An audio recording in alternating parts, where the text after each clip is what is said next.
Day laborers seek work in a Home Depot parking lot in southwestern Houston on Saturday as the region starts to recovery from Hurricane Harvey.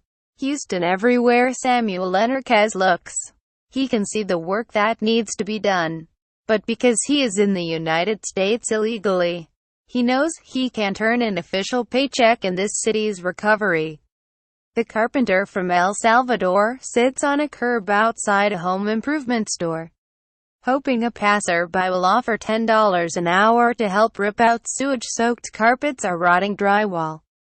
Having lived in the United States for a year, he believes Texas is as good a place as any to seek refuge, because that's where the work is now, even if some government officials want him and others like him to leave the country. If they deport all of us, who will rebuild, says Enrquez, 36, waiting along with about 24 other laborers seeking work. We do more for less. Subscribe to the Post-Most newsletter. Today's most popular stories on the Washington Post. It will take an army of workers to reconstruct a vast swath of southeast Texas, including the sprawling metropolis of Houston, that was devastated by Hurricane Harvey. Whether the region can do it without fully embracing workers like Enrquez will soon be put to the test, with reverberations that could be felt nationwide. Under President Trump, authorities in Texas have been bearing down on illegal immigrants, until a judge blocked the measure last week. They threatened to enact a new state law that would outlaw sanctuary cities. Texas also has been leading a group of 10 states demanding that Trump end the Obama-era Deferred Action for Childhood Arrivals program, or DACA, which granted reprieves from deportation to nearly 800 undocumented immigrants who came to the United States as minors.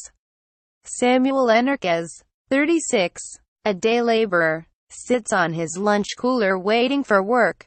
It is a harsher landscape for those in the country illegally than it was 12 years ago, when the Gulf Coast faced the similar-sized task of cleaning up from Hurricane Katrina. 8 days after that storm made landfall, President George W. Bush bowed to pressure from construction firms and relaxed worker ID rules. By some estimates, that allowed more than a quarter of all government-paid recovery jobs to go to illegal immigrants. But 10 days after Harvey struck Texas with record-setting rains and caused unprecedented flooding, the Trump administration has made no similar proclamation. Worse, immigrant rights groups say federal authorities have sent conflicting signals about whether they might start simply detaining and deporting those flushed out into the open by the storm. Rep. Lamar Smith, our Tex, who was critical of Bush's decision, said in a statement Sunday that he sees even greater challenges in recovering from Harvey.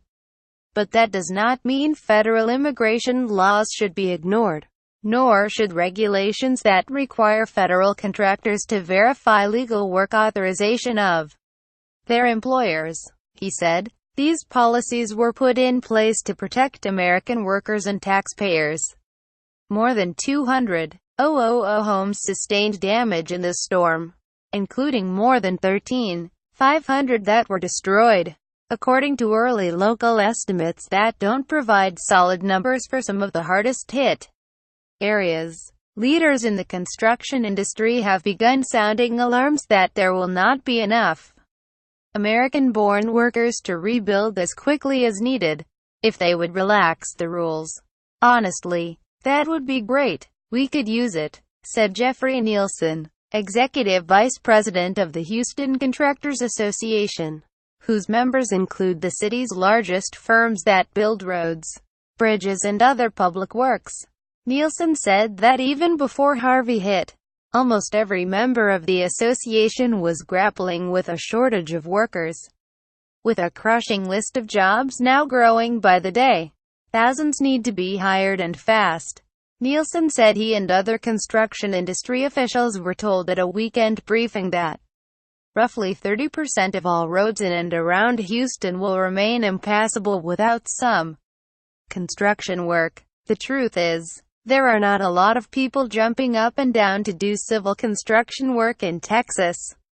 It's hot, and these jobs are pouring concrete or, worse, hot asphalt. Nielsen said, "That's the reality of it. And we need more people than ever. There are plenty in and around Houston who might consider taking on the work, which can pay $20 an hour or more, if ID requirements were relaxed." Construction industry officials say, the Houston metropolitan area has the third largest illegal immigrant population in the country. About 575,000 people, according to a Pew Research Center report this year. Those workers already make up roughly a quarter of all construction laborers citywide. According to this study, some estimate it could be closer to half. But as the federal government this week is expected to begin signing massive contracts for debris removal, roofing work and other emergency efforts, none of Houston's unauthorized immigrant population could pass worker verification guidelines required of federal contractors. At a news briefing last week, White House Homeland Security Advisor Tom Bossert tried to allay fears that Houston's immigrants would be rounded up when they sought help at shelters. The administration, he said, was encouraging people to seek life-saving help if they need it and wouldn't let somebody starve or die of thirst or exposure. But Bossert also was clear that the extent of the government's leniency for illegal immigrants ends there. There is no real wavering here, and it's pretty clear about our position on immigration, he said. I don't think there's going to be a lot of benefits going out to illegal immigrants in terms of the American taxpayer. On the ground in Houston, the reality is different. Workers are needed urgently, and in Harvey's wake, a shadow economy of off-the-books hiring will only expand, putting workers at risk of exploitation and robbing the state and federal government of tax dollars. In eastern Houston, Guillermo Herrera's banquet hall received about 2 feet of water after the West Canal of Greens Bayou swamped the nearby community of mobile homes and cottages. The hall was full of mud. The beer fridge had overturned, and the drywall stank, Herrera said. But despite the storm and flooding, one of his clients refused to cancel a Saturday night wedding ceremony planned for 600 guests. To make good on the contract and keep his business afloat, Herrera turned to his employees and their relatives to get the job done. I didn't care where they came from, said Herrera, 55. We needed the help. By midday Saturday, the tile floor was sparkling. The tables and their gaudy glass centerpieces were in place. The septic tank was back in working order, and the mariachi band would soon arrive. Without undocumented workers, there was no damn way to do the job, Herrera said, adding that after the nuptials he planned to close the hall for 2 weeks for a more extensive rehab, one that will likely require hiring more undocumented workers. Dave and Josephine Bushnell traveled from Louisiana to help their daughter clean up after the flooded San Jacinto River left nearly 6 feet of water inside her 2-story home in Humble, Texas. The couple and a crew of local church volunteers are doing some initial work, but soon they will need more specialized help for wiring, reassembling walls and putting in new floors. Would they hire day laborers to help? Oh yeah, they need the help too. The government helps us, we help them, and all of us help the economy, Dave Bushnell said, pointing to a crew of 3 men pulling up a tree stump at an adjacent home. You see how hard they work. They've probably lost everything too, but they can't sit and wait for a handout. They've got to work, but to be part of the federal government's recovery effort, it's a different process entirely. Often, an early step is for an employer to check the U.S. Citizen and Immigration Services E-Verify website, which makes sure a worker is a U.S. citizen or a foreign one with the necessary authorization to draw a paycheck. Nielsen said his crews of road workers have been getting walk-ups every day. We tell them we E-Verify. and half of them just turn around and walk away. He said, "We are undoubtedly going to need immigrant workers to rebuild Houston," said Kevin Appleby, Director of Policy for the nonprofit Center for Migration Studies of New York. "It is clear that immigrants, including those without status, helped to rebuild New Orleans." Stan Merrick, chief executive of Merrick Construction in Houston, sees the damage left by Harvey as big enough to hopefully reset the national debate over illegal immigration. He and other contractors want a permanent solution that will absorb the existing workforce and train them for the kinds of jobs that Houston and other parts of Texas will need. The storm, Merrick said, provides an opportunity to solve an immigration problem in the state while advancing social justice. With some supervision and some training, we could kickstart this whole thing to basically integrate these people into society. Merrick said, "Let's take them out of the shadows and give them the protection of our laws."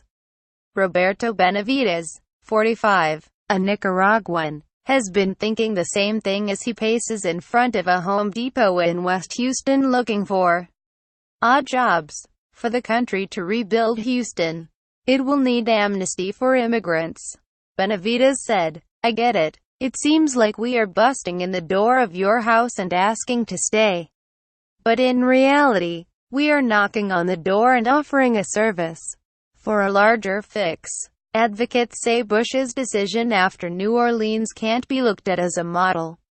In September of 2005, the Department of Homeland Security waived worker identification requirements for victims of Katrina for 45 days. Critics said it was impossible to determine who was a victim, and it let illegal immigrants from across the country descend on New Orleans and be hired as subcontractors. Appleby said he sees three likely scenarios under Trump. Either he does not waive and continues to be strict, or he does not waive but also does not enforce, or he does relax regulations. He said, "The most likely," Appleby believes, is for the administration to wink and nod and to not conduct raids of construction companies in the Houston area for some period of time. In the meantime, Imelda, who cleans houses in Houston, said she is getting ready for an uptick in work, and still holds hope something good can come out of Harvey. "Through all this hurt, we've become, as a city, one hurting heart. The pain of one is the pain of all," said Imelda, who spoke on condition her full name not be used because she fears deportation. "I feel that through all of this, God is talking to us. And He's saying a lot, showing us we need to have compassion and patience with one another." Davis reported from Washington.